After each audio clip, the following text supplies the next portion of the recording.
Bonjour amis orateurs, j'espère que vous allez très bien. Moi je vais formidablement bien, merci. Alors c'est toujours un honneur pour moi, un plaisir immense, n'est-ce pas, de vous retrouver chaque jour sur ma page TikTok et YouTube.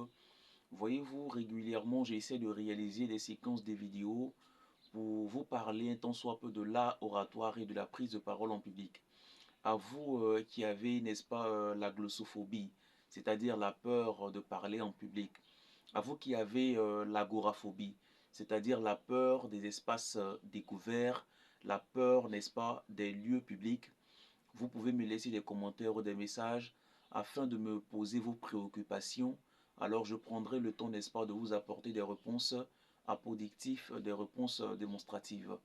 Merci à vous encore de vous abonner, de liker si vous aimez régulièrement mes séquences de vidéos.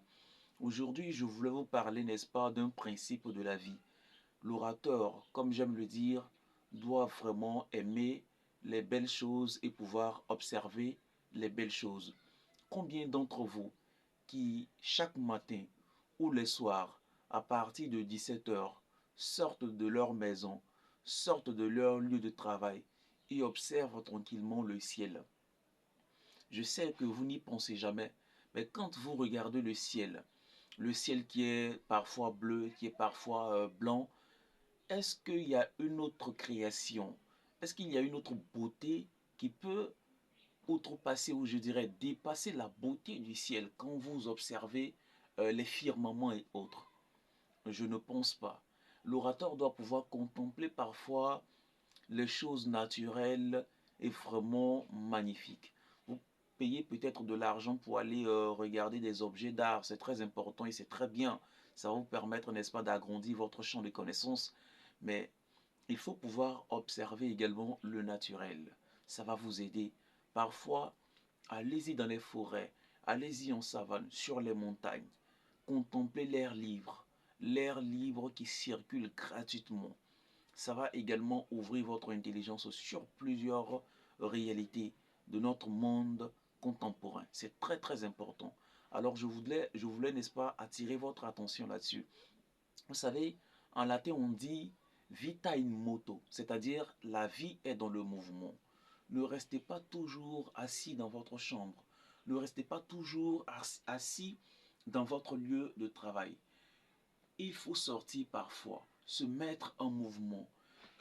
Pensez vraiment que le fait de pouvoir marcher, le fait de pouvoir m'exprimer, le fait de pouvoir croiser les hommes sur mon chemin est extraordinaire.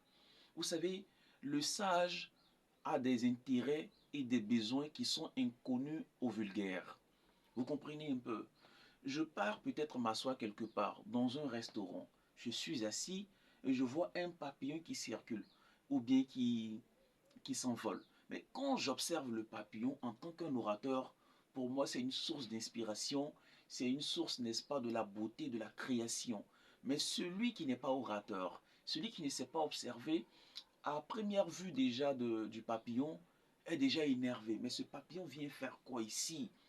Alors que l'orateur, le pessimiste, celui qui aime la nature et qui a des inspirations et qui trouve des inspirations à partir des éléments de la nature, c'est automatiquement que si le papillon est ici, c'est pour que je puisse, n'est-ce pas, le contempler, c'est pour que je puisse, n'est-ce pas, trouver des mots pour magnifier la beauté de la création.